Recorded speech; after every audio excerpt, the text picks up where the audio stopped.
สบายดีตอนเช้าท่านผู้ชมที่เคารพสบายดีท่านผู้ชมที่เคารพตอนท่านผู้ชมเข้าสู่การรายงานข่าวเช้าอรุณใหม่จากห้องข่าวโทรภาพแห่งชาติข่าวเช้าประจำวันจันทร์วันที่11 พฤษภาคม 2026ข่าวพักนี้พบกับโฆษกพันงานสุทธิพงศ์พร้อมด้วยข้าพเจ้าสุริวัลย์ผลเยี่ยมสบายดีตอนเช้าสบายดีตอนเช้าพันงานเจ้าข่าวเช้าในมื้อนี้เฮาก็มีหลายข่าวที่น่าสนใจมานำเสนอต่อท่านผู้ชมเช่นเคยเป็นต้นก็แม่นข่าวเกี่ยวกับท่านนายกรัฐมนตรีที่เดินทางไปเข้าร่วมกองประชุมสุดยอดอาเซียนครั้งที่48ที่ประเทศฟิลิปปินส์จากพร้อมเดียวกันนั้นเขาก็มีทางข่าวเกี่ยวกับการทีมขี้เหยื่อซาซายซึ่งว่าทีมข่าวโทรภาพของพวกเขาก็ได้ไปถ่ายภาพและก็นำเสนอเกี่ยวกับการทีมขี้เหยื่อซาซายของบรรดาผู้ที่มักง่ายเนอะพันงาเว้าซีซาเพราะว่าเห็นเพิ่นเป็นดินวางน้อยนึงกะไปทิมซึ่งบ่สามารถกำจัดด้วยตนเองได้กับไปทิมโรเลเฮ็ดให้สภาพแวดล้อมบ่สะอาดงามตาภายกายไปกายมาก็บ่เหมาะสมเจ้าเอาต่อกับปัญหาดังกล่าวนี้ก็ถือว่ายังเป็นปัญหาที่ยังแก้ไขบ่ตกเทื่อต่อกับปัญหาขี้เหงื่อและนอกจากนั้นก็ยังมีข่าวอื่นๆอีกจำนวนหนึ่งในการนำเสนอข่าวเช้าในมื้อนี้ทำอีตี้เฮาเริ่มด้วยข่าวทันสอนไซศรีพันดอนนายกรัฐมนตรีแห่งสาธารณรัฐตลาดประชาธิปไตยปาตสุลาวได้เข้าร่วมกองประชุมสุดยอดอาเซียนครั้งที่48ที่เซบูของประเทศฟิลิปปินส์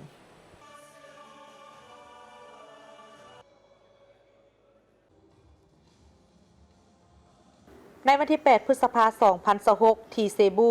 ประเทศฟิลิปปินส์ท่านสอนไซศรีพันดอนนายกรัฐมนตรีแห่งสาธารณรัฐประชาธิปไตยปาตสุลาวได้นำพาคณะผู้แทนลาวเข้าร่วมกองประชุมสุดยอดอาเซียนครั้งที่ 48 ซึ่งได้มีพิธีเปิดอย่างเป็นทางการในตอนเช้าของวันที่ 8 พฤษภาคม 2026 โดยการเป็นประธานของท่านฟิดินานด์ มาโครสจูเนียร์ประธานาธิบดีแห่งสาธารณรัฐฟิลิปปินส์ในนามประธานอาเซียน 2026 ภายใต้คำขวัญการนำทางอนาคตของอาเซียนร่วมกันโดยการเข้าร่วมของผู้นำของประเทศสมาชิกอาเซียนต่างหน้าคณะผู้แทนและเลขาธิการใหญ่อาเซียนภายหลังที่สำเร็จการเข้าร่วมพิธีเปิดกองประชุมสุดยอดอาเซียนครั้งที่ 48 ท่านสอนไซศรีพันดอนก็ได้สืบต่อนำพาคณะผู้แทนของสาธารณรัฐประชาธิปไตยปาตสุลาวเข้าร่วมกองประชุมสุดยอดอาเซียนครั้งที่ 48 แบบครบคณะและแบบวงแคบในกองประชุมสุดยอดอาเซียนครั้งที่ 48 แบบครบคณะบรรดาผู้นำอาเซียนได้รับทราบความคืบหน้าในการจัดตั้งปฏิบัติบรรดาบุริมสิทธิ์สำหรับการเป็นประธานอาเซียนของฟิลิปปินส์รวมทั้งความคืบหน้าของการสร้างประชาคมอาเซียนโดยเฉพาะอาเซียนได้เริ่มจัดตั้งปฏิบัติวิสัยทัศน์ประชาคมอาเซียน 2045 รวมทั้งแผนยุทธศาสตร์ของทั้ง3เสาข้ามประชาคมอาเซียนและแผนยุทธศาสตร์การเสริมโจทย์อาเซียนพร้อมนี้กองประชุมยังได้แลกเปลี่ยนความคิดเห็นเกี่ยวกับการรับประกันความมั่นคงทางด้านพลังงานของภาคพื้นเสถียรภาพความมั่นคงทางด้านเสบียงอาหารและความปลอดภัยของประชาชนอาเซียนท่ามกลางสภาพความขัดแย้งที่เกิดขึ้นอยู่ในปัจจุบันอยู่บางภาคพื้นโดยเฉพาะแม้นสภาพการในตะวันออกกลางอาจได้ส่งผลกระทบอย่างร้ายแรงต่อกับเศรษฐกิจของภาคพื้นและในโลกกองประชุมยังได้เห็นดีรับพ้องเอาบรรดาแถลงการและเอกสารสำคัญเป็นต้นแมนแถลงการผู้นำอาเซียนว่าด้วยการร่วมมือทางทะเลแถลงการผู้นำอาเซียนว่าด้วยการรับมือกับวิกฤตการณ์ในตะวันออกกลางและอื่นๆเพื่อเป็นพื้นฐานให้แก่อาเซียนในการเสริมสร้างความเข้มแข็งให้แก่ประชาคมอาเซียน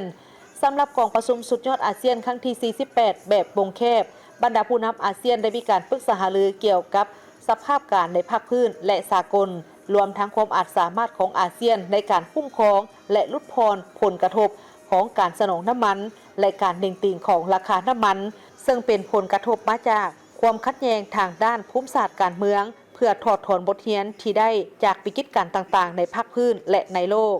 ในนี้ผู้นำอาเซียนได้เน้นถึงความสำคัญในการเล็งรัดการให้สัตยาบันขอตกลงอาเซียนว่าด้วยความมั่นคงด้านน้ำมันปิโตรเลียมเครือข่ายพลังงานอาเซียนและท่อส่งแก๊สอาเซียนให้ปรากฏผลเป็นจริงเพื่อรับประกันความเสี่ยงที่อาจจะเกิดขึ้นในต่อหน้าพร้อมกันนั้นก็สุกโยให้เพิ่มทวีการร่วมมือของบรรดาแขนงการที่เกี่ยวข้องของอาเซียนโดยเฉพาะแขนงการพลังงานการค้ากสิกรรมและสิ่งแวดล้อมและแขนงการอื่นๆที่เกี่ยวข้องเพื่อเกี่ยมความพร้อมในการรับมือกับวิกฤตการณ์ทางด้านพลังงานและเสบียงอาหารในอนาคต ในวันเดียวกันท่านนายกรัฐมนตรีสอนไซศรีพันดอนยังได้เข้าร่วมอาหารเช้าแบบเฮ็ดเวียกระหว่าง3นายกรัฐมนตรีลาวเวียดนามกัมพูเชียเพื่อปรึกษาหารือและสุกยู่การพัวพันหัวมือระหว่าง3ประเทศ ห้องนายกรัฐมนตรีกระทรวงการต่างประเทศเข้าร่วมกองประชุมรัฐมนตรีต่างประเทศอาเซียนและบรรดากองประชุมรัฐมนตรีที่เกี่ยวข้องที่ประเทศฟิลิปปินส์ในวันที่ 7 พฤษภาคม 2016 ที่เซบูประเทศฟิลิปปินส์ท่านทองสวรรค์พรหมวิหารรองนายกรัฐมนตรีกระทรวงการต่างประเทศพร้อมด้วยคณะได้เข้าร่วมกองประชุมรัฐมนตรีต่างประเทศอาเซียนกองประชุมสภาประชาคมการเมืองความมั่นคงอาเซียนครั้งที่ 31 กองประชุมสภาประสานงานอาเซียนครั้งที่ 38 และกองประชุมร่วมระหว่างรัฐมนตรีต่างประเทศอาเซียนและรัฐมนตรีเศรษฐกิจอาเซียนกองประชุมรัฐมนตรีต่างประเทศอาเซียนได้รับทราบความคืบหน้าในขบวนการสร้างประชาคมอาเซียนซึ่งโดยรวมมีความคืบหน้าโดยเฉพาะปี 2026 เป็นปีทำอิฐที่อาเซียนเริ่มจัดตั้งปฏิบัติวิสัยทัศน์ประชาคมอาเซียน 2045 และบรรดาแผนยุทธศาสตร์เพื่อจัดตั้งปฏิบัติวิสัยทัศน์ดังกล่าวกองประชุมยังได้ปรึกษาหารือเกี่ยวกับการกาเกียมจัดกิจกรรมเพื่อเฉลิมฉลองสนธิสัญญาครบรอบ 50 ปีของสนธิสัญญาไมตรีจิตและการร่วมมือในอาเซียนตะวันออกเฉียงใต้ในปี 2026 นอกนั้นก็ได้ปรึกษาหารือเกี่ยวกับการพัวพันร่วมมือกับคู่ร่วมภายนอกในนี้สาธารณรัฐประชาธิปไตยประชาชนลาวในนามประเทศประสานงานการพัวพันอาเซียนแคนาดาก็ได้รายงานโดยรวมความคืบหน้าการพัวพันร่วมมือระหว่างอาเซียนและแคนาดาโดยเฉพาะความคืบหน้าการเจรจาห่างแผนปฏิบัติงานอาเซียนแคนาดาฉบับใหม่สำหรับปี 2026-2030 กองประชุมสภาประชาคมการเมืองความมั่นคงอาเซียนครั้งที่ 31 ได้รับทราบความคืบหน้าการจัดตั้งปฏิบัติเวียกงานและกิจกรรมของบรรดาคณะการภายใต้เสาข้ามประชาคมการเมืองความมั่นคงอาเซียนเป็นต้นแมนการร่วมมือในเวียกงานการต้านอาชญากรรมข้ามชาติป้องกันประเทศกฎหมายสิทธิมนุษย์สนธิสัญญาว่าด้วยเขตปลอดอาวุธนิวเคลียร์ในอาเซียนตะวันออกเฉียงใต้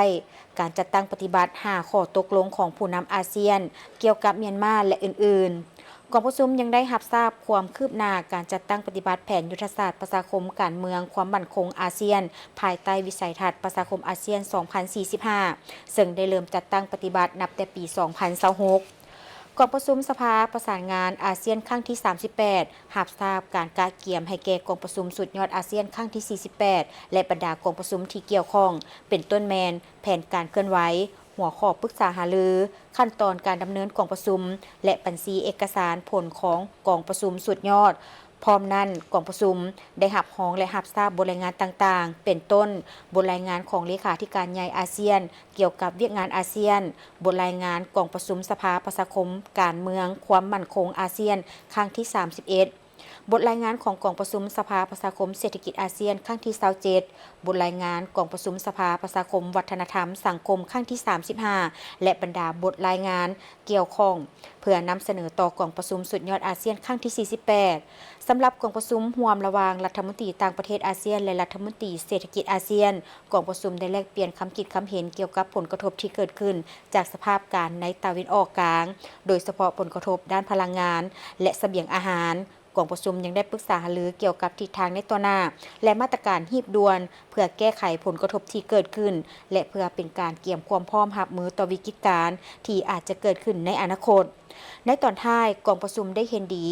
ต่อเนื่องในแถลงการณ์ของผู้นำอาเซียนว่าด้วยการรับมือกับวิกฤตการณ์ตะวันออกกลางเพื่อนำเสนอให้ผู้นำอาเซียนพิจารณารับรองในกองประชุมสุดยอดอาเซียนครั้งที่ 48สถานทูตเวียดนามประจำสาธารณรัฐประชาธิปไตยประชาชนลาวได้มีการจัดงานเผยแพร่ข้อมูลเกี่ยวกับผลสำเร็จของกองประชุมใหญ่ผู้แทนทั่วประเทศครั้งที่ 16 ของพรรคคอมมิวนิสต์เวียดนามการเลือกตั้งสมาชิกสภาแห่งชาติสุดที่ 16 และการระลึกถึงวันครบรอบ 136 ปีวันเกิดของประธานโฮจิมินห์โดยการเข้าร่วมของท่านนางสุนทรสัญญจักรของประธานสภาแห่งชาติท่านเหวียนหมิงเติมเอกอัครราชทูตเวียดนามประจำสาธารณรัฐประชาธิปไตยประชาชนลาวพร้อมด้วยผู้ต่างหน้าจากบรรดากระทรวงองค์การจัดตั้งต่างๆและภาคส่วนที่เกี่ยวข้องในพิธีท่านเหวียนหมิงเติมได้กล่าวว่ากองประชุมใหญ่ผู้แทนทั่วประเทศครั้งที่ 16 ของพรรคคอมมิวนิสต์เวียดนามเป็นเหตุการณ์สำคัญทางการเมืองของพรรครัฐและประชาชนเวียดนามเป็นขีดหมายใหม่ในประวัติศาสตร์แห่งการนำพาการปฏิบัติของพรรคคอมมิวนิสต์เวียดนามในระยะ1 ศตวรรษที่ผ่านมา ยั่งยืนถึงความเข้มแข็งสติปัญญาและความสามารถทางด้านการนำพาของพรรคคอมมิวนิสต์เวียดนามในการกำหนดทิศทางอนาคตของชาติพร้อมกันนี้ก็ยังได้รับฟังผลสำเร็จของการเลือกตั้งสมาชิกสภาแห่งชาติสุดที่16และสมาชิกสภาประชาชนทุกระดับวาระปี 2026 ถึง 2031 ของสาธารณรัฐสังคมนิยมเวียดนามการเลือกตั้งครั้งนี้บ่เพียงแต่เป็นเหตุการณ์สำคัญทางการเมืองเท่านั้นแต่ยังเป็นขบวนการประชาธิปไตยส่องแสงถึงเจตจำนงความเชื่อมั่นและความมุ่งมั่นปรารถนาในการพัฒนาของประชาชนเวียดนามภายหลังการประกาศผลของการเลือกตั้งสภาแห่งชาติสุดที่16ก็ได้มีการจัดกองประชุมสมัยปฐมฤกษ์ขึ้นในระหว่างวันที่6ถึงวันที่24เมษายน2026และได้มีการแต่งตั้งบุคลากรระดับสูงพร้อมทั้งกำหนดแผนพัฒนาประเทศในระยะ5ปีสภาแห่งชาติสุดที่16ได้ลงมติเลือกตั้งและรับรองเอาตำแหน่งการนำทั้งหมด39ตำแหน่งประกอบมีประธานประเทศสหายโตเลิมนายกรัฐมนตรีสหายเลมิงฮึงประธานสภาแห่งชาติสหายเจินแทงเมิน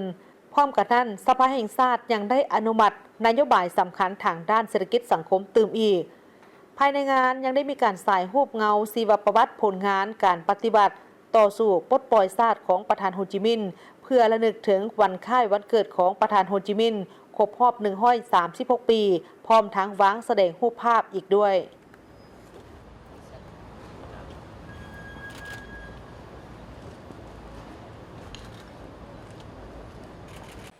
ห้องการคณะกรรมการส่งเสริมคุ้มครองการลงทุนนครหลวงเวียงจันทร์หวนคืนวันกรรมกรสากลครบรอบ140 ปีโดยการให้เกียรติเผยแพร่ของหัวหน้าคณะโฆษณาพรมศูนย์กลางพรรคท่านคำพันธ์เผยยวงศ์กรรมการกรมการเมืองศูนย์กลางพรรคหัวหน้าคณะโฆษณาพรมศูนย์กลางพรรคได้หวนคืนประวัติแห่งการกำเนิดเติบใหญ่ของวันกรรมกรสากลครบรอบ140 ปี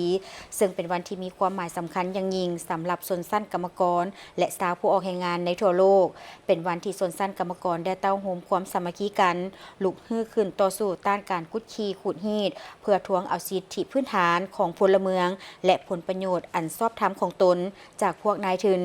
ซึ่งในท้ายศตวรรษที่18ต้นศตวรรษที่19ส่วนสั้นกรรมกรถือกดขี่ขูดหีดอย่างนักหน่วงพวกนายทุนได้บังคับให้กรรมกรออกแรงงาน 14-15 ชั่วโมงต่อมื้อออกแรงงานหนักแต่ได้ค่าแรงงานต่ำการป้องกันสุขภาพความปลอดภัยบ่ดีและบ่เอาใจใส่ต่อชีวิตการเป็นอยู่จึงพาให้เกิดมีข้อขัดแย้งนับมือนับหุนแหงย้อนสาเหตุดังกล่าวจึงมีหลายขบวนการของกรรมกรลุกฮือขึ้นต่อสู้อันพ้นเด่นกมูในวันที่1 พฤษภาคม 1886 อยู่ประเทศอเมริกาอยู่ตัวเมืองชิคาโกเป็นข้างทำอิฐที่ส่วนสั้นกรรมกรและสาวผู้ออกแรงงานได้มีการต่อสู้ถือเอาเนื้อในของแถลงการเรียกร้องให้พวกนายทุนต้องปฏิบัติตามการเสนอของกรรมกรว่าแต่นี้ต่อไปบ่ให้กรรมกรผู้ใดเฮ็ดเวียกเกิน8ชั่วโมงต่อมื้อ8ชั่วโมงเฮ็ดเวียก8 ชั่วโมงต้องพักผ่อน8 ชั่วโมงให้มีโอกาสได้ทำเฮียนหลังจากนั้นได้กำหนดเอาวันที่1 พฤษภาคม 1886 เป็นวันกรรมกรสากล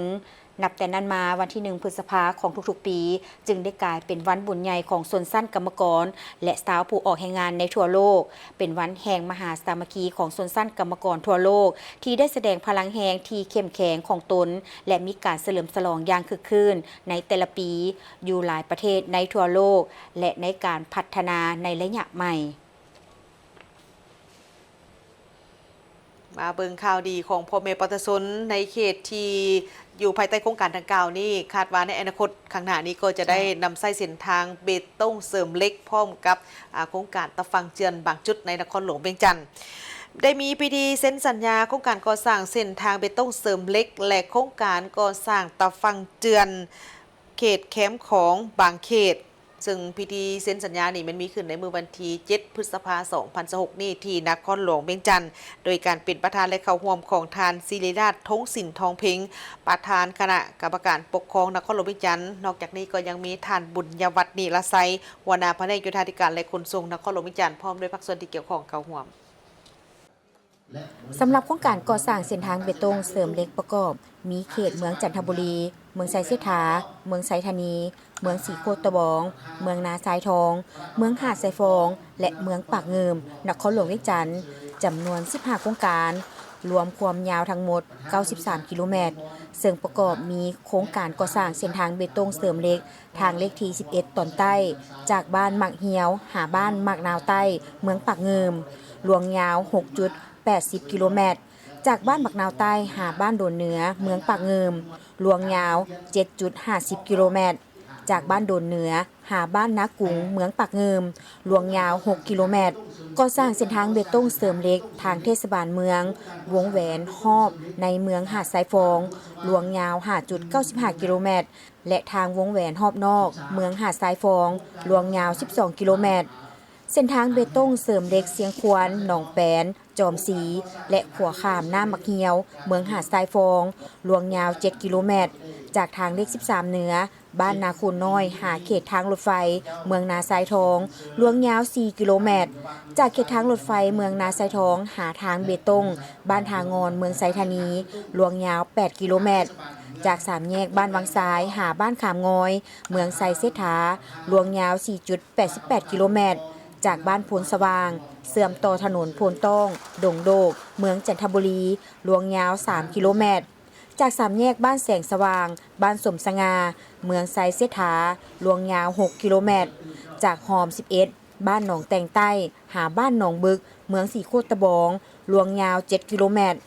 แต่เส้นทางเลขที่ 13 เหนือบ้านดงหลวงหาบ้านผางแห้งเมืองนาทรายทองลวงยาวเกือบ 3 กิโลเมตรเส้นทางเบตงเสริมเหล็กทางเสื่อมต่อกับเส้นทางสายหลักภายในเทศบาลเมืองหาดทรายฟองลวงยาว 7 กิโลเมตรและโครงการก่อสร้างเส้นทางเบตงเสริมเหล็กจากถนนหนองบึกหาถนนสีทองบ้านปากทางเมืองสีโคตะบองลวงยาวเกือบ 3 กิโลเมตรส่วนโครงการก่อสร้างป้องกันตะฟังเจือนแคมน้ำของเขตบ้านอ่างใหญ่เมืองสีโคตะบองและบ้านทินเพียบ้านทาแขกเมืองหาดทรายฟองนครหลวงเวียงจันทร์จำนวน 4 โครงการรวมลวงยาวทั้งหมด 3.76 กิโลเมตรซึ่งเป็นการเซ็นสัญญาระหว่างแผนกโยธาธิการและขนส่งนครหลวงเวียงจันทร์และบริษัท PSL ก่อสร้างครบวงจรจำกัดผู้เดียวบริษัทเฮืองเจริญก่อสร้างครบวงจรและขาออกขาเข้าจำกัดผู้เดียวบริษัทไซเจริญทรัพย์ก่อสร้างซ่อมแปลงเคหสถานจำกัดผู้เดียวบริษัทเวียงวอนจำกัดผู้เดียวและบริษัทดาวพวนจำกัดผู้เดียวสำหรับ2โครงการนี้เป็นบริมสิทธิ์ของรัฐบาลเป้าหมายในการปรับปรุงก่อสร้างเส้นทางเพื่ออำนวยความสะดวกในการสัญจรทางบกป้องกันตะฟังเจือนและภัยพิบัติคาดว่าบรรดาโครงการทั้งหมดแม้นจะสำเร็จภายใน3 ปีสถานเอกอัครราชทูตสหภาพยุโรปประจำลาวจัดพิธีเฉลิมฉลองวันสั่งตั้ง EU ครบรอบ 76 ปีซึ่งได้จัดขึ้นอยู่ที่นครหลวงเวียงจันทร์พิธีได้จัดขึ้นในตอนค่ำของวันที่ 7 พฤษภาคมเป็นเกียรติเข้าร่วมมีทานนางสวนสวรรค์วิญญาเกตรัฐมนตรีกระทรวงวัฒนธรรมและการท่องเที่ยวทานไม้ทองธรรมวงศารองรัฐมนตรีกระทรวงการต่างประเทศทูตตานุทูตและแขกถึกเชิญเข้าร่วมท่านมาร์ก กาลาเฮอร์เอกอัครราชทูตสหภาพยุโรปประจำสาธารณรัฐประชาธิปไตยประชาชนลาวได้กล่าวว่าวันยุโรปแม่นกงกับวันที่ 9 พฤษภาคมของทุกๆปีถือเป็นวันครบรอบของแถลงการณ์ซูแมนครบรอบ 76 ปีซึ่งเป็นข้อเสนอของทางโรเบิร์ตซูแมนรัฐมนตรีต่างประเทศของฝรั่งเกี่ยวกับการร่วมมือระหว่างประเทศในยุโรปซึ่งเป็นจุดเริ่มต้นของสหภาพยุโรปในปัจจุบันและมีขึ้นเพียง 5 ปีภายหลังสงครามโลกครั้งที่ 2 สิ้นสุดลงในปี 1950 ทานทุก EU ได้เน้นว่าได้มีการร่วมมือกับสาธารณรัฐประชาธิปไตยประชาชนลาวในหลายๆด้านเช่นเศรษฐกิจและการค้า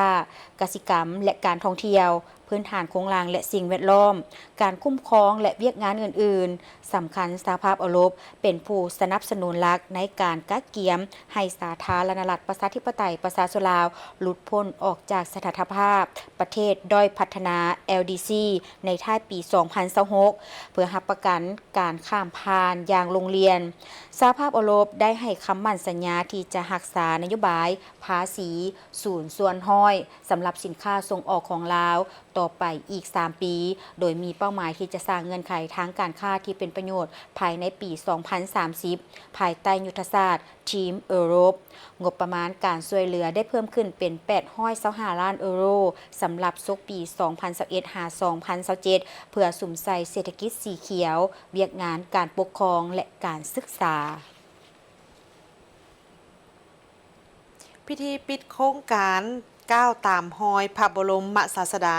ผ่าตัดหัวเข่าเสื่อมและคอสะโพกเทียมให้แก่คนเจ็บผู้ด้อยโอกาสในสาธารณรัฐประชาธิปไตยประชาชนลาวพิธีดังกล่าวนี้เป็นมีขึ้นในมื้อวันที่ 7 พฤษภาคม 2026 ที่นครหลวงวิจันทร์โดยมีท่านบุญเสิร์ชแก้วประสิทธิ์รองรัฐมนตรีกระทรวงสาธารณสุขท่านนางคองคณิตหักเจริญเอกอัครราชทูตไทยประจำลาวท่านกิรติเจริญสนวานิชประธานโครงการก้าวตามหอยพระบรมศาสดาท่านสอนไซราชวงศ์ผู้อำนวยการของหมอมิตรภาพและท่านอภิชาติอัศวมงคลกุลคณะบดีคณะแพทยศาสตร์ศิริราชพยาบาลพระสงฆ์พร้อมด้วยคนเจ็บที่ได้รับการผ่าตัดได้เข้าร่วมโครงการดังกล่าวนี้แม่นได้เริ่มผ่าตัดมาเป็นเวลา3มื้อเริ่มแต่วันที่4ถึงวันที่6พฤษภาคม 2026ที่โรงหมอมิตรภาพทีมแพทย์เชี่ยวชาญได้มีการทุ่มเทสติปัญญาและความสามารถเหตุการณ์ผ่าตัดเปลี่ยนข้อเทียมให้แก่คนเจ็บทั้งหมดแม่น13กรณีข้อเทียมที่ได้รับการเปลี่ยนทั้งหมดแม่น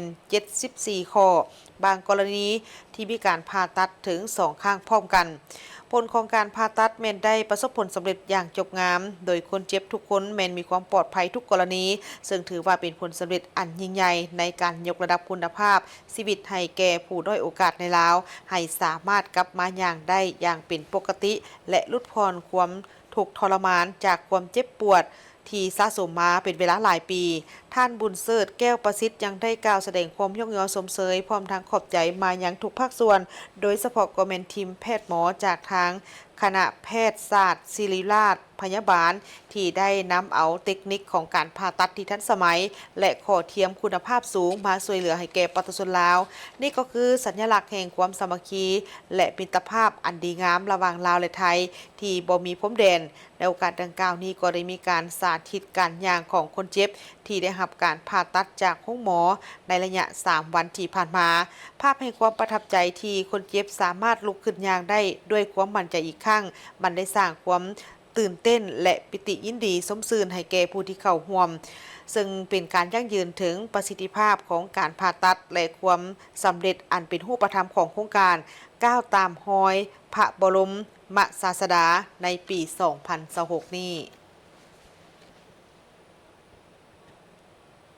ท่านผู้ชมคณะผู้แทนจากกระทรวงศึกษาธิการและกีฬาและสถานทูตออสเตรเลียได้เยี่ยมยามโรงเรียนประถมในแขวงหลวงน้ำทาเพื่อสังเกตการผลได้รับของการศึกษาการเรียนการสอนฝึกเว้าภาษาลาวขั้นป .1 คณะผู้แทนนำโดยปริญญาเอกวงเพชรอุดมฤทธิ์ผู้อำนวยการสถาบันค้นคว้าวิทยาศาสตร์การศึกษากระทรวงศึกษาธิการและกีฬาและทานไมโครคารีเลขาเอกสถานทูตออสเตรเลียประจำลาวได้เยี่ยมยามแขวงหลวงน้ำทาในระหว่างวันที่17 29 เมษายน 2026 ที่ผ่านมาเพื่อรับรู้เกี่ยวกับการจัดตั้งปฏิบัติสื่อการเรียนการสอนฝึกเว้าภาษาลาวขั้นป .1 การเยี่ยมยามดังกล่าวยังได้แสดงให้เห็นการพัฒนาวิชาชีพครูแบบต่อเนื่องในขั้นโรงเรียนช่วยให้ครูอาจารย์จัดตั้งปฏิบัติการสอนบทเรียนฝึกเว้าภาษาลาวและให้การช่วยเหลือนักเรียนที่เว้าภาษาเผ่าที่บ่แม่นภาษาลาวอยู่เฮือนให้มีส่วนร่วมและเรียนอยู่โรงเรียนได้หลายขึ้นสำหรับการสื่อสารการเรียนการสอนฝึกเว้าภาษาลาวถูกออกแบบมาเพื่อช่วยเด็กที่เริ่มเข้าเรียนแต่บ่สามารถเว้าภาษาลาวได้ดีบทเรียนฝึกเว้าภาษาลาวแม่นสื่อการสอนเสริมแต่สอดคล้องกับบทเรียนภาษาลาวในหลักสูตรขั้นป .1 ที่ได้สอนในตอนบ่ายอย่างน้อย3 มื้อต่ออาทิตย์และแต่ละบทเรียนของทั้งหมด30 บทแม่นสอดคล้องกับบทเรียนวิชาภาษาลาว30 บทเรียนเหล่านี้ให้เว้าบทเรียนเหล่านี้ให้เวลาเพิ่มและช่วยสนับสนุนแก่เด็กเพื่อเสริมสร้างทักษะภาษาลาวของเขาเจ้าเพื่อให้เขาเจ้าสามารถเข้าใจสิ่งที่ครูสอนสามารถเข้าร่วมกิจกรรมในห้องเรียนและเรียนวิชาอื่นๆได้ดีขึ้นบทเรียนฝึกเว้าแบบภาษาลาวแม่นส่วนหนึ่งที่สำคัญของความพยายามเพื่อส่งเสริมการเรียนร่วมให้หลายขึ้นสำหรับเด็กที่มาจากพื้นฐานภาษาที่หลากหลายวิธีการดังกล่าวนี้ได้ถูกทดลองใช้เป็นครั้งทำอิฐในหลายแขวง และหลังจากผลได้รับในทางที่ดีได้ถูกนำเสนอในระดับประเทศในปีเรียน 2024 หา 2025 ปัจจุบันนี้วิธีการดังกล่าวกำลังช่วยนักเรียนขั้นป .1 ในโรงเรียนต่างๆ ในทุกแขวงที่เด็กหลายคนต้องการสนับสนุนเป็นพิเศษ เพื่อเรียนรู้ทักษะภาษาลาวในตอนเริ่มต้นของการเรียน ในโอกาสที่กองประชุมเวียกงานโยธาธิการและขนส่งทั่วประเทศปี 2025 หา ปี 2026 ที่หากอันลงด้วยผลสำเร็จอันจบงาม บรรดาผู้แทนที่เข้าร่วมกองประชุมได้แสดงทัศนะและความภาคภูมิใจต่อกับผลสำเร็จของการพัฒนาพื้นฐานโครงสร้างทางด้านระยะที่ผ่านมา พร้อมทางได้แสดงความเชื่อมั่นต่อแผนยุทธศาสตร์ในต่อหน้าที่จะหันไปสู่ความทันสมัยและยืนยง ท่านคำพองสมวิจิตรหัวหน้าแผนกโยธาธิการและขนส่งแขวงสวรรณเขตได้กล่าวว่าการเข้าร่วมกองประชุมเวียกงานโยธาธิการและขนส่งทั่วประเทศปี 2025 หา 2026 ที่จัดขึ้นอยู่นครหลวงเวียงจันทน์ในระหว่างวันที่ 5 หา ที่ 6 พฤษภาคมแม้นมีความหมายความสำคัญอย่างยิ่งในการร่วมกันกวดกาคืนบรรดาตัวซี่บอกและแผนเวียกจุดซุมโดยเฉพาะเป็นการพัฒนาเส้นทางคมนาคมที่เชื่อมต่อกับภาคพื้นท่านคำพองสมวิจิตรได้กล่าวเน้นว่าสำหรับแขวงสวรรณเขตพวกเรามีความภาคภูมิใจที่เห็นได้ถึงความคืบหน้าของโครงการบริมสิทธิ์โดยเฉพาะแม่นทางเลข9ที่ได้รับการปรับปรุงในรูปแบบ OPBC เฮ็ดให้การสัญจรสะดวกขึ้นนอกจากนั้นพวกเรายังได้สุ่มใส่การแก้ไขความทุกข์ยากผ่านการก่อสร้างพื้นฐานโครงสร้างชนบทเส้นขัวข้ามเสจำพรและขัวข้ามเสละนองที่ได้เปิดนำใช้อย่างเป็นทางการแล้วซึ่งเป็นปัจจัยสำคัญในการยกระดับชีวิตการเป็นอยู่ของประชาชนให้ดีขึ้นในต่อหน้าพวกเราจะยังมีแผนสู่สวนขยายลานแลนสนามบินสวรรณเขตเพื่อรองรับเรือบินขนาดใหญ่และสุขยุการท่องเที่ยวให้ขยายตัวฉะนั้นในโอกาสที่ได้เข้าร่วมกองประชุมโยธาทั่วประเทศศกปี 2025-2026 ในโอกาสดังกล่าวนี้ก็ส่วนตัวข้าพเจ้าก็แสดงความ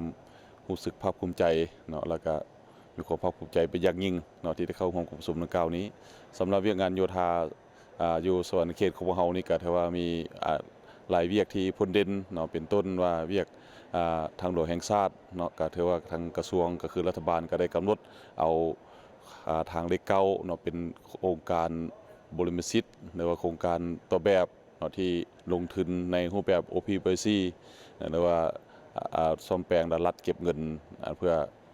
ใส่คืนให้แก่บริษัทนำฮอดปัจจุบันนี้ก็มีความคืบหน้าหลายสมควรเนาะคันสิเว้าโดยรวมเป็นทางกับเป็นโรงเรียนเนาะได้ปรับปรุงให้เที่ยวไปมาได้สะดวกดีหลายหั่นแหละ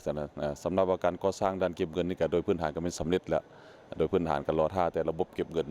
เนาะเพื่อไปติดตั้งใส่หันเนาะสำหรับว่าโครงการที่ติดพันกับแก้ไขความทุกข์ยากเนาะนี่กับพวกเราก็ได้มีความสำเร็จหลายด้านเป็นต้นว่าได้ก่อสร้างขัวข้ามเซจำพรเมืองอัศพรก็แก้ไขประชาชนจำนวน15บ้านพร้อมกันนั้นก็ได้เปิดนำใช้ขัวข้ามเซละนองบ้านอาล่องเนาะที่ก็แก้ไขประชาชนจำนวน9หมู่บ้านที่ฝากเมืองน้องเมืองนั้นแล้วก็ได้เปิดนำใช้ในวันที่18เมษายนที่ผ่านมาหันเนาะฉะนั้นในโอกาสดังกล่าวข้าพเจ้าก็แสดงความขอบใจเนาะมายังการนำภาครัฐเคียงคู่กับการพัฒนาของรัฐภาคส่วนธุรกิจก็ได้มีส่วนร่วมอย่างตั้งหน้าในการนำเอาเทคโนโลยีและนวัตกรรมใหม่ๆเข้ามารับใช้สังคมปริญญาเอกล้างก่อนไสยวงศ์ประธานและผู้สร้างตั้งโรงงานอุตสาหกรรมโตโยลาวจำกัดผู้เดียวได้แสดงความชื่นชมต่อการนำพาของกระทรวงโยธาธิการและขนส่งที่เปิดโอกาสให้ผลิตภัณฑ์ภายในได้มีส่วนร่วมในการสร้างสรรค์ประเทศชาติโดยทานได้กล่าวว่าพวกเขาในนามภาคส่วนธุรกิจขอชื่นชมต่อวิสัยทัศน์ของภาครัฐและกระทรวงโยธาธิการและขนส่งที่มุ่งมั่นพัฒนาโครงสร้างพื้นฐานให้ทันสมัยโรงงานอุตสาหกรรมโตโยลาวมีความพร้อมอย่างเต็มส่วนที่จะสนองผลิตภัณฑ์ที่มีคุณภาพสากลที่ผลิตโดยคนลาวเช่นทอ HDPE ขนาดใหญ่ที่สามารถใช้ในเวียกงานน้ำประปาและระบบบำบัดน้ำเสียที่สำคัญมีผลิตภัณฑ์ห่อหุ้มสายไฟและสายโทรศัพท์เพื่อรองรับการเอาสายไฟลงดินซึ่งจะช่วยให้ตัวเมืองของพวกเขามีความจบงามมีความเป็นระเบียบเรียบร้อยและลดพรความเสี่ยงต่างๆไปตามทิศทางการพัฒนาตัวเมืองทันสมัยมื้อนี้ก็รู้สึกเป็นเกียรติและภาคภูมิใจที่สุด ที่ได้มีโอกาสนำเอาผลิตภัณฑ์ท่อโตโยเข้ามาวางแสดงในกองประชุมยทขทั่วประเทศปี 2025-2026 และแผนพัฒนาใน 2026-2030 ของกระทรวงยทขนะข้าพเจ้าภายหลังที่เข้าร่วมรับฟังการรายงานของกองประชุมที่ว่าเห็นได้ถึงความเอาใจใส่ของการจัดตั้งคันถึงก็คือกระทรวงยทขก็คือการนำภาครัฐคันศูนย์กลางจนฮอดท้องถิ่นที่ได้เอาใจใส่ในการพัฒนาโครงร่างพื้นฐานของสปป.ลาวเรา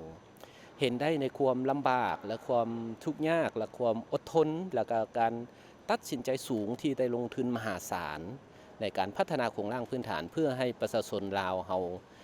ทางชาติได้อยู่ดีกินดีและพิเศษปีนี้เพิ่นได้เว้าถึงเรื่องการแก้ไขความทุกข์ยากโดยเฉพาะการพัฒนาชนบทและเร่งใส่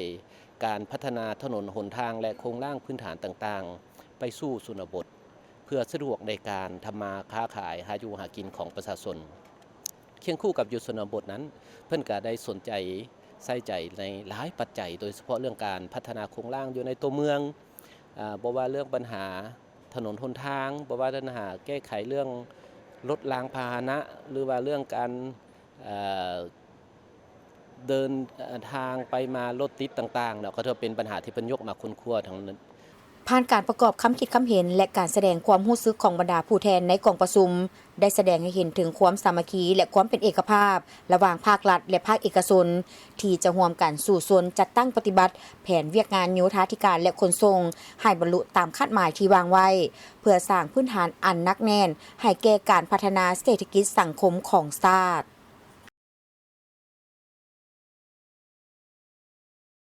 ถ้าผู้ชมที่เคารพเมื่อเว้าถึงปัญหาขี้เหงื่อยังคงเป็นปัญหาที่บ่ทันสามารถแก้ตกได้และบางฮอดปัจจุบันนี้ก็ยังสังเกตเห็นว่าสภาพขี้เหงื่อนี่ก็มีการแพร่ระบาดไปเป็นวงกว้างโดยเฉพาะก็คือขี้เหงื่อของการลักทิมจากการสังเกตติดตามข่าวของทางทีมข่าวโทรภาพแห่งชาติถึงปัญหาขี้เหงื่อที่บ่มีเจ้าของหรือขี้เหงื่อที่มีการลักทิ่มอยู่ตามเส้นทางต่างๆโดยเฉพาะก็เป็นเส้นทางตัดใหม่ตั้งแต่ดงนาทองหาหนองพญาการนำเสนอภาพวิดีโอหรือว่าภาพข่าวดังกล่าวนี้เป็นบ่ได้เป็นการตำหนิภาคส่วนในภาคส่วนหนึ่งแต่ว่าเป็นการสะท้อนให้เห็นถึงความมักง่ายของคนในสังคมที่มีความมักง่ายและบ่ฮู้จักกับวิธีของการกำจัดขี้เหงื่อที่ตนเองสร้างขึ้นต่อกับปัญหาดังกล่าวนี้จนกลายเป็นปัญหาที่สังคมที่เอิ้นว่าเจ้าคอยลักทิ่มสร้างภาพพจน์ก็คือสร้างสภาพแวดล้อมที่บ่ดีต่อกับสังคม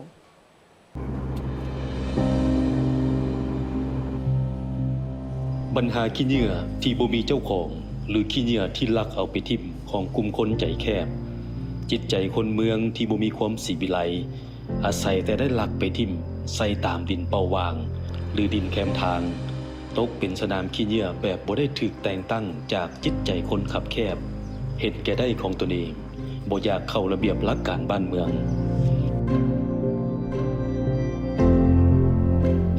ตามเส้นทางตัดใหม่เขตดงนาทองหนองพญา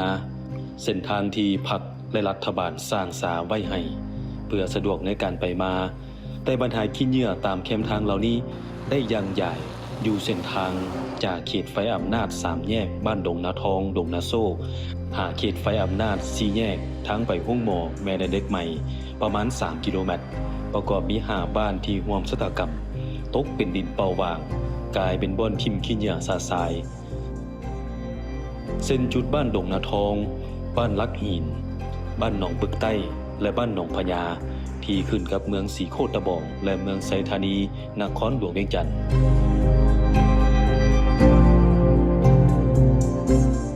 นี่บ่นิสัยของคนเมืองที่อาศัยอยู่เมืองใหญ่นี่บ่ที่ทุกคนอยากเห็นนครหลวงเป็นเมืองที่สะอาดงามตาถนนหนทางที่พรรคและรัฐบาลสร้างให้ประชาชนสมใส่แต่กลับมาเบิ่งสองฝากทางพัดมีขี้เหงื่อยังใหญ่เป็นแต่ละจุดตามภาพที่ท่านเห็น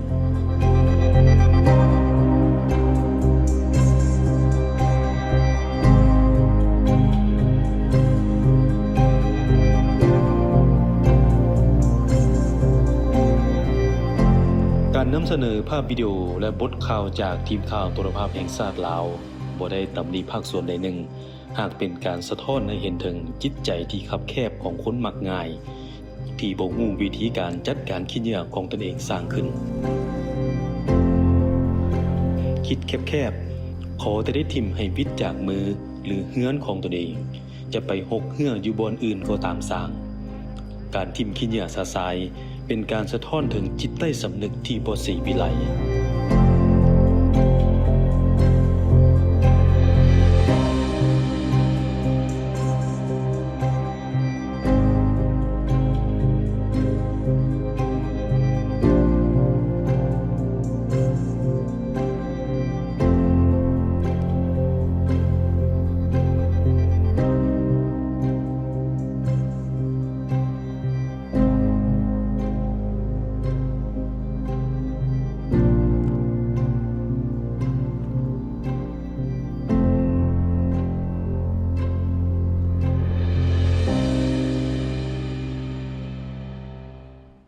ได้มีกองประชุมสรุปการก่อสร้างหน่วยผักปลอดภัยเข้มแข็งนักแน่นของคณะผักหักฐานแผนกเทคโนโลยีและการสื่อสารแขวงไซยบุรีโดยการเป็นประธานของสหายซ่อนสวรรค์จันทวงศ์เลขาคณะผักหักฐานหัวหน้าแผนกเทคโนโลยีและการสื่อสารแขวงโดยการเป็นเกียรติเข้าร่วมของสหายบุญสกรอินทรังสีกรรมการประจำผักแขวงห้องประธานคณะกรรมการปกครองแขวงมีห้องเลขาคณะผักหักฐานเลขาห้องเลขาหน่วยผักสมาชิกผักทีมงานปฏิบัติงานของแขวงแขกที่ทึกเสริญตลอดฮอดพนักงานวิชาการภายในแผนกดังกล่าวเข้าร่วมสหายซ่อนสวรรค์จันทวงศ์เลขาคณะผักหักฐานหัวหน้าแผนกเทคโนโลยีและการสื่อสารแขวงไสยบุรีได้ขึ้นผ่านทางบทสรุปการก่อสร้างหน่วยผักปอเซอร์เข้มแข็งหนักแน่นประจำปี 2025และทิศทางแผนการประจำปี 2026ซึ่งก่อนอื่นจะให้ได้ยกขึ้นหินด้านดีด้านอ่อนข้อคงคางบทเรียนที่ทอดท่อนใดวิธีการมาตรการและการปรับปรุงแก้ไขในต่อหน้าโดยได้ยกขึ้นเห็นผลงานอันที่พ้นเด่นในการจัดตั้งปฏิบัติเวียงงานใน1 ปีที่ผ่านมาขอบเขตการนำพาของคณะผักหักฐานแผนกเทคโนโลยีและการสื่อสารแขวงประกอบมี4หน่วยผักมีพนักงานรัฐกรทั้งหมด95สหายหญิง45สหายในนั้นมีสมาชิกผักทั้งหมด65สหายหญิง29สหายสมาชิกผักซ้ำห้อง6สหายหญิง3สหายปัจจุบันมีคณะผักหักฐาน5สหายมีขนาดหน่วยผักทั้งหมด12สหายตลอดระยะที่ผ่านมาคณะผักหักฐานแผนกเทคโนโลยีและการสื่อสารแขวงได้จดเสาค้นคว้ากำแนนเสื่อมและจะตั้งเผยแพร่หำเหียนแนวทางแผนนโยบายข้องผักมติคำสั่งกฎระเบียบข้องผักกฎหมายและระเบียบการข้องปลัดมีความตื่นตัวตั้งหน้าฝึกฝนและล้อมตนเองทางด้านคุณทัศน์การเมืองมีคุณสมบัติสิ้นธรรมปฏิบัติบุกเบินปฏิบัติให้เกิดผลตัวจริงมีความสามารถกำแนนและพันขยายแนวทางแผนนโยบายข้องผักและมติคำสั่งของคณะผักขั้นเถิงมาเป็นทิศทางแผนการสู้สนปฏิบัติของหน่วยผักเป็นแต่ละระยะสร้างถูกเงินไขให้สมาชิกผักพนักงานได้รับการบำรุงยกระดับทฤษฎีการเมืองยึดมั่นและปฏิบัติตาม5หลักการ3ทิศนำในการก่อสร้างและปรับปรุงผักปฏิบัติระบบดำเนินชีวิตหน่วยผักเป็นปกติผ่านการกวดการตีราคาแบ่งประเภทสมาชิกผักและหน่วยผักที่ขึ้นกับคณะผักหักฐานตาม5มาตรฐานตีราคาแบ่งประเภทสมาชิกผักได้ประเภทแข้ง59สหายหญิง26สหายบ่แบ่ง6สหายหญิง3สหายมหาชนได้ประเภทแข้ง30สหายหญิง16สหายประเภทหน่วยผักเป็นหน่วยผักปอเซอร์เข้มแข็งหนักแน่นทั้ง4หน่วยผักพร้อมนี้นักพิธียังได้มอบใบยั่งยืนให้แก่4หน่วยผักที่ขึ้นกับคณะผักหักฐานแผนกเทคโนโลยีและการสื่อสารแขวงและผ่านข้อแข่งขันรักษาและพัฒนาพร้อมทางจับมือแข่งขันณตอนท้ายของกองผสมยังได้รับฟังการมีคำเห็นโอลมจากสหายบุษกรอินทรังสีกรรมการประจำพรรคแขวงห้องประธานคณะกรรมการปกครองแขวงซึ่งก่อนอื่นสหายได้แสดงความย้องยอสมเสย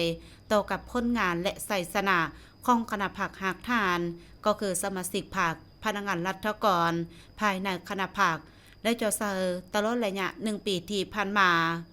พร้อมนี้สหายยังได้เฮียกฮ้องและเน้นหนักบางปัญหาต่อกับคณะผักหากฐานแผนกเทคโนโลยีและการสื่อสารเฮาเจ้าเซาศึกษาหอมการเมืองแนวเขตเพิ่มทวีการซี้นำพาเบี้ยงานติดตามกวดกาการดำเนินชีวิตภายในผักและการร่วมชีวิตผักอย่างเข้มงวด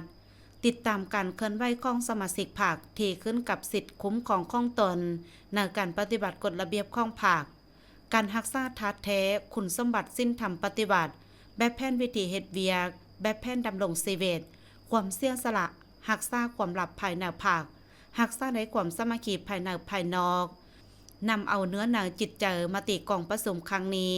นำไปพันขยายจัดตั้งปฏิบัติเข้าแนวเวียงานที่ตนรับผิดชอบให้มีผลสำเร็จตามระดับคาดหมายที่วางไว้พิธีประกาศยกย้ายบอนประจำการของทั้งพนักงานนำพาคุ้มครองพร้อมทั้งแต่งตั้งห้องหัวหน้าคณะโฆษณาพมแขวงหลวงพระบางโดยเป็นประธานกองทานคำลาเหรียญประดิษฐ์ห้องเลขาคณะบริหารพรรคแขวง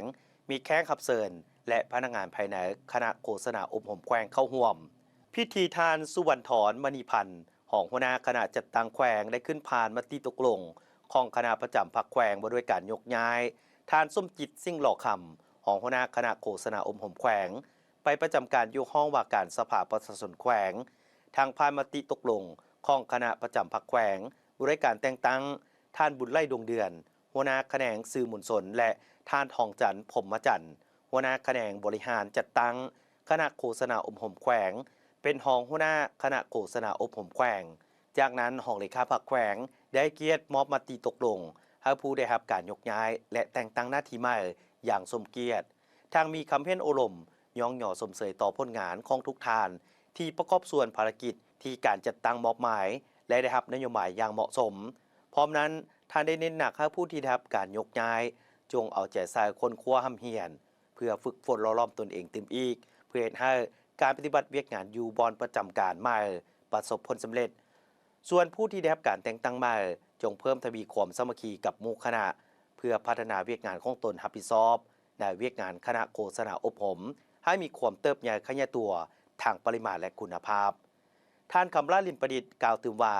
การยกย้ายและแต่งตั้งหน้าที่ในครั้งนี้เป็นการปฏิบัติแนวทางนโยบายของพรรครัฐที่มีต่อพนักงานผู้ที่มีผลงานพ้นเด่นทางรับประกันการตอบสนองความเรียกร้องต้องการของหน้าที่เวียกงานในเฉพาะหน้าและยาวนานพร้อมนั้นทานได้เน้นให้คณะนำของคณะโฆษณาอบรมแขวงพร้อมกันสืบต่อค้นคว้าและก่อสร้างพนักงานสืบทอดเปลี่ยนแทนให้สอดคล้องโดยเล็งใส่พนักงานที่มีความห้าวหันมีความรับผิดชอบสูงต่อหน้าที่เวียกงานเพื่อให้เวียกงานแต่ละโครงเขตได้รับการพัฒนาตามทิศทางที่วางไว้กองประชุมครบคณะบริหารงานพรรคแขวงบุรีคำไซครั้งที่ 4 สมัยที่ 8ภายใต้การเป็นประธานและกล่าวเปิดกองประชุมของสหายโซนธนูธรรมวงศ์กรรมการส่วนกลางภาคเลขาพรรคแขวงประธานสภาประชาชนแขวงมีบรรดาสหายคณะบริหารงานพรรคแขวงคณะสมาชิกสภาประชาชนแขวงเลขาพรรคเมืองหัวหน้าแผนการกรมกององค์การจัดตั้งพนักงานหลักแหล่งรับผิดชอบเวียกงานที่เกี่ยวข้องเข้าร่วม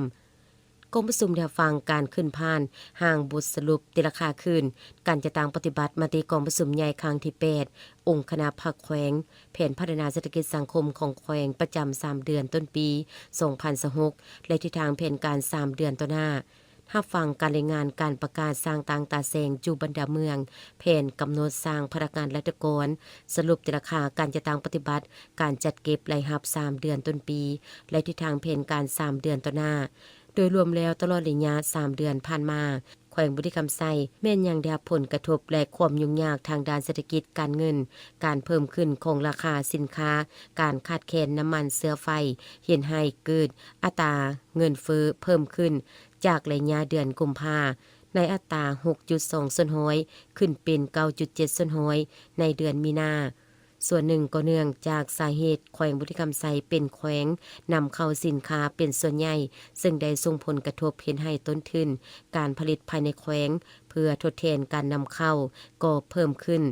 แต่ด้วยความเอาใจใส่ของคณะกรรมการปกครองแขวงจึงได้สุ่มใส่จะตั้งพันขยายมติต่างๆที่คณะพรรคคันเทิงวังออกเฮ็ดให้แขวงยังรักษาได้เสถียรภาพทางด้านการเมืองหนักแน่นสังคมมีความสงบและเป็นระเบียบเรียบร้อยโดยพื้นฐานเศรษฐกิจได้รับการขยายตัวอย่างต่อเนื่องเวียกงานวัฒนธรรมสังคมได้รับการอนุรักษ์รักษาและพัฒนาขึ้นเป็นก้าวในนี้การจะตั้งปฏิบัติเวียกงานป้องกันความสงบกองบัญชาการได้เอาใจใส่เคลื่อนไหวจะตั้งปฏิบัติ4แผนงานใหญ่41โครงการกระทรวงป้องกันความสงบวางออกอย่างเข้มงวดในระยะ3เดือนผ่านมามีคดีอาญาเกิดขึ้น40รายมางใด28รายกักผู้ทึกหา42คนยึดของกลางลดจาก5คันและเครื่องของกลางอื่นๆจำนวนหนึ่งสามารถมางและแก้ไขคดียาเสพติด104เรื่องกักผู้ต้องหาได้251ยึดของกลางยาบ้า 140,000 กว่าเม็ดคอลลาเจนผสมสารเสพติดได้143ซองกาแฟผสมสารเสพติด257ซองใบกระท่อม25กว่ากิโลน้ำยาดีไอ323แก้วยาสูบไฟฟ้า7อันปืนสั้น1กระบอกและเครื่องของกลางอื่นๆจำนวนหนึ่ง